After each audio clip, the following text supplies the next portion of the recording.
अमरनाथ धाम से जुड़ी शिव पार्वती कथा एक बार जरूर सुने।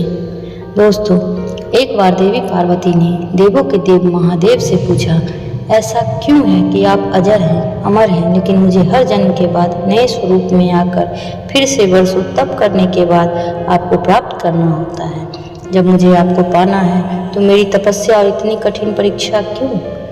आपके कंठ में परिणय मुंडमाला और अमर होने के रहस्य क्या है? महादेव ने पहले तो देवी पार्वती के उन सवालों का जवाब देना उचित नहीं समझा, लेकिन पत्नी हट के कारण कुछ गूढ़ रहस्य उन्हें बताने पड़े। शिव महापुराण में मृत्यु से लेकर अजर अमर तक के कई प्रसंग हैं, जिनमें एक साधना से जुड़ी अमर कथा बड़ी रोचक है, जिसे भक्तजन अमरत्व की कथा के रूप में जानते हैं। हर वर्ष हिम के आलय यानी हिमालय में अमरनाथ, कैलाश और मानसरोवर तीर्थ स्थलों में लाखों श्रद्धालु पहुंचते हैं, सैकड़ों किलोमीटर की पैदल यात्रा करते हैं। क्यों? यह विश्वास यूं ही नहीं उपजा। शिव के प्रिय अधिक मास अथवा आषाढ़ पूर्णिमा से सावन मास तक की पूर्णिमा के बीच अमरनाथ की यात्रा भक्तों को खुद से जुड़े रहस्यों के कारण और प्रासंगिक लगती है। पौराणिक मान्यताओं के अनुसार अमरनाथ की गुफा ही वह स्थान है जहां भगवान शिव ने पार्वती को अमर होने के गुप्त रहस्य बतलाए थे।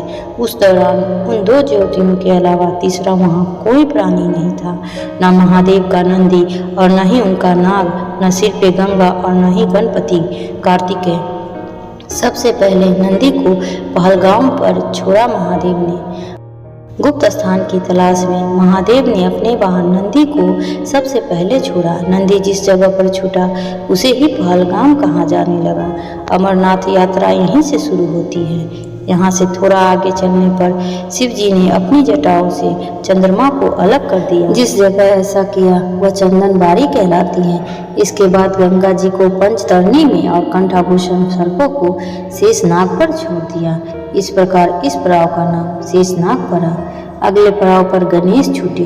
अमरनाथ यात्रा में पहलगाम के बाद अगला पड़ाव है गणेश टॉप। मान्यता है कि इसी स्थान पर महादेव ने पुत्र गणेश को छोड़ा।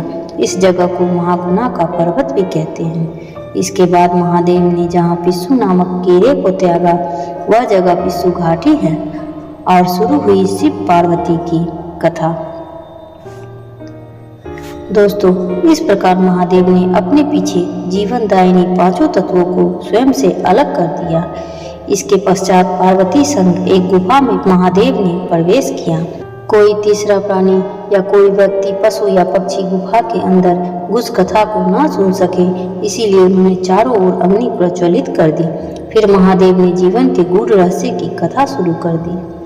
कथा सुनते सुनते सो गई माँ पार्वती, कबूतरों ने सुनी कथा। कहा जाता है कि कथा सुनते सुनते देवी पार्वती को नींद आ गई, वह सो गई और महादेव को यह पता नहीं चला। वह सुनाते रहे। यह कथा इस समय दो सफेद कबूतर सुन रहे थे और बीच बीच में गूं गूं की आवाज निकाल रहे थे। महादेव को लगा कि पार्वती मुझे सुन रही है और बीच बीच में हुंकार भर रही है। क्योंकि वैसे भी भोले अपने मग्न में थे तो सुनाने के अलावा ध्यान कबूतरों पर नहीं गया। वे कबूतर अमर हुए और अब गुफा में होते हैं उनके दर्शन। दोनों कबूतर सुनते रहे। जब कथा समाप्त होने पर महादेव का ध्यान पार्वती पर गया तो उन्हें पता चला कि वे तो सो रही हैं, तो कथा सुन कौन रहा था। उनकी दृष्टि तब दो कबूतरों पर पड़ी तो महादेव को क्रोध आ गया।